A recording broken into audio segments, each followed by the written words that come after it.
Hello दोस्तों, आज हम आपको बताएंगे भारत के संविधान के अनुच्छेदों के विषय में। तो आज हम भाग एक बताएंगे। भारत का संविधान जो है पहले हम बता चुके हैं कि किन किन देशों से लिया गया है। तो लिंक डिस्क्रिप्शन में है, आप वीडियो देख लीजिएगा। तो भारत के संविधान में 22 भाग हैं, 395 अनुच्छेद हैं, 12 अनुसूचियां हैं।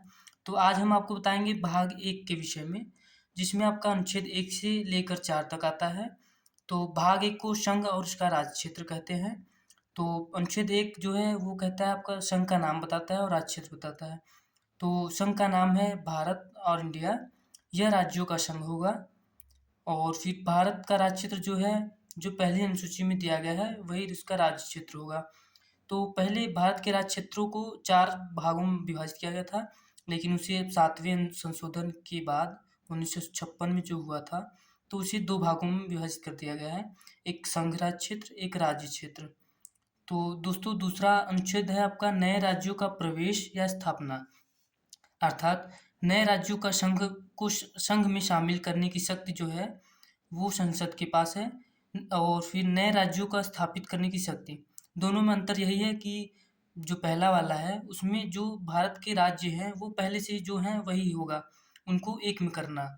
और दूसरे वाले से मतलब है कि जो भविष्य में किसी राज्य को अर्जित करना, तो उन्हें आपस में एक करना, ये भविष्य में हो सकता है।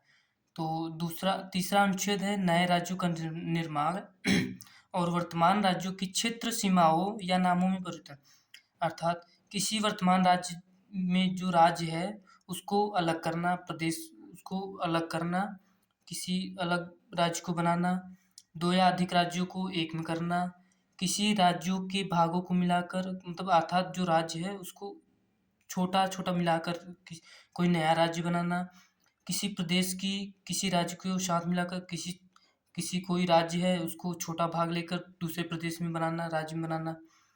तो राज्य का क्षेत्र बढ़ा सकती है, घटा सकती है, उसे बदल, अर्थात संसद जो है वो राज्यों का क्षेत्र जो है उसे इंक्रीज़ भी कर सकती है, डिक्रीज़ भी कर सकती है, उसका नाम चेंज भी कर सकती है। ये आपका अनुच्छेद 3 के अंतर्गत होता है। अनुच्छेद 4 जो है वो संसद को शक्ति देता है कि जो अनुच्छेद 2 और 3 में नए परिवर्तन या फिर शामिल करेगा राज्यों को, तो वो चौथे अनुच्छेद के अनुसार कर सकता है। और फिर तीसरा तीन ये जो प्रावधान होगा इसमें राष्ट्रपति की आज्ञा सामान्यतः चाहिए। ये संसद से बहुमत, कोई नॉर्मल बहुमत प्राप्त करके भी इसे लागू कर सकते हैं। ये आपका अनुच्छेद 4 संसद को शक्ति देता है। ये 368 के प्रयोजन, अनुच्छेद 368 में जो संसद को शक्ति है उसके उसमें नहीं माना जाएगा ये।